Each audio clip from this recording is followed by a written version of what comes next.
এক গ্রামে এক শক্তিশালী ঘোড়া ছিল। ঘোড়াটি এতই দুর্দান্ত ছিল যে কেউ তাকে নিয়ন্ত্রণ করতে পারত না। সে যেখানে খুশি চলে যেত, ক্ষেত এবং সবকিছু তছনছ করে দিত।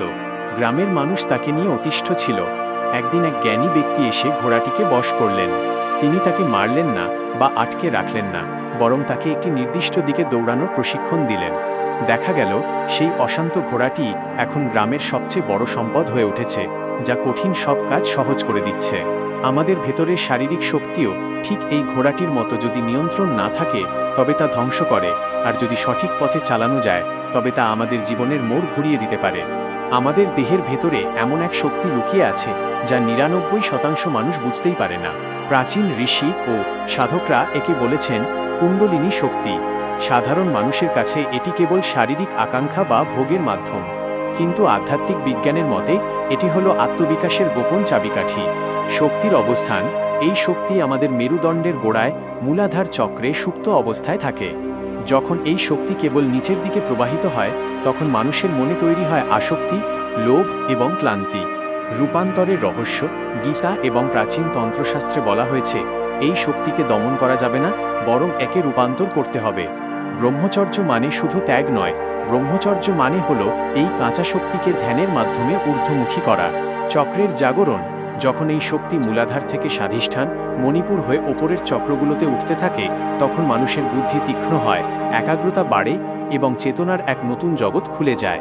যা আগে ছিল কেবল শারীরিক তৃষ্ণা, তা তখন পরিণত হয় আধ্যাত্মিক শান্তিতে। এক শিষ্য তার গুরুকে জিজ্ঞেস করল, গুরুদেব, আমি কিভাবে বুঝব যে আমি সঠিক পথে এগোচ্ছি?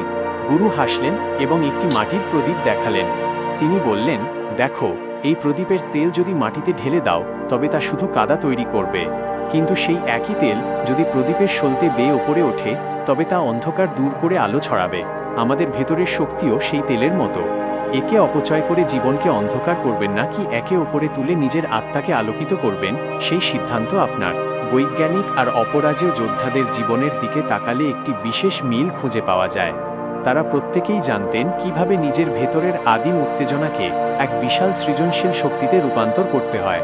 এই রহস্যটি বুঝতে হলে আমাদের প্রাচীন ভারতের একটি প্রচলিত গল্প শুনতে হবে। এক শিষ্য তার গুরুকে গিয়ে জিজ্ঞেস করল, গুরুদেব, কাম বা বাসনা কি আমাদের শত্রু? গুরু শান্ত হয়ে বললেন, না পুত্র, কাম হলো আগুনের মতো। সেই আগুন দিয়ে তুমি ঘরের অন্ধকার দূর করতে পারো, আবার সেই আগুনই তোমার পুরো ঘর পুড়িয়ে ছাই করে দিতে পারে। আসল চাবিকাঠি হলো আগুনের ব্যবহারে, আগুনকে নেভানোয় নয়। আধুনিক মনোবিজ্ঞানের জনক সিগমুন্ডো ফ্রয়েড এবং পরবর্তীকালে নেপোলিয়ন হিল একে বলেছেন সেক্স ট্রান্সমিউটেশন বা কামশক্তির রূপান্তর। তারা গবেষণা করে দেখেছেন যে মানুষের সৃজনশীলতার মূল উৎস হল এই যৌন শক্তি। ৯৫% মানুষ এই শক্তিকে কেবল শারীরিক ক্ষণিক আনন্দের জন্য ব্যয় করে ফেলে, কিন্তু যারা এই শক্তিকে ধরে রেখে মস্তিষ্কের দিকে চালিত করতে পারে, তাদের বুদ্ধি, আত্মবিশ্বাস এবং ব্যক্তিত্ব সাধারণ মানুষের ধরাছোঁয়ার বাইরে চলে যায়। প্রাচীন যোগশাস্ত্রে এই রূপান্তরিত শক্তিকে বলা হয় ওজস। যখন এই শক্তি মূলাধার চক্র থেকে হৃদয়ের অনাহত চক্রে পৌঁছায়, তখন মানুষের মনে করুণা ও প্রেমের জন্ম হয়। আর যখন এটি আজ্ঞাচক্র বা ভ্রু যুগলের মাঝে পৌঁছায়, তখন জন্ম নেয় অতিপ্রাকৃত অন্তর্দৃষ্টি। এটি সেই গোপন রহস্য যা একজন সাধারণ মানুষকে মহাপুরুষে পরিণত করে। এবার শুনুন মহাবীর আলেকজান্ডারের আমলের একটি ঘটনা। এক বিখ্যাত দার্শনিককে জিজ্ঞেস করা হয়েছিল, একজন মানুষ কখন প্রকৃত শক্তিমান হয়? তিনি উত্তর দিয়েছিলেন, সেদিন যেদিন সে নিজের শরীরের চাহিদাকে নিজের ইচ্ছাশক্তির দাসে পরিণত করতে পারবে। শরীরের তৃপ্তি মানুষকে সাময়িক প্রশান্তি দেয়, কিন্তু আত্মার বিজয় মানুষকে অমরত্ব দেয়। মনে রাখবেন, আপনার বীর্য বা জীবনী শক্তি কেবল একটি শারীরিক উপাদান নয়, এটি আপনার শরীরের সবচেয়ে মূল্যবান সম্পদ। একে অপচয় করা মানে নিজের ভবিষ্যৎকে ধীরে ধীরে অন্ধকারের দিকে ঠেলে দেওয়া। আর একে সংরক্ষণ করে সৃজনশীল কাজে লাগানো মানে নিজের ভেতরে এক অপরাজেয় অতিমানবকে জাগিয়ে তোলা। আপনার জীবন আপনার সিদ্ধান্ত। আপনি কি কেবল ক্ষণিক উত্তেজনার দাস হয়ে থাকবেন, নাকি এই প্রচণ্ড শক্তিকে কাজে লাগিয়ে নিজের স্বপ্নের পৃথিবী জয় করবেন?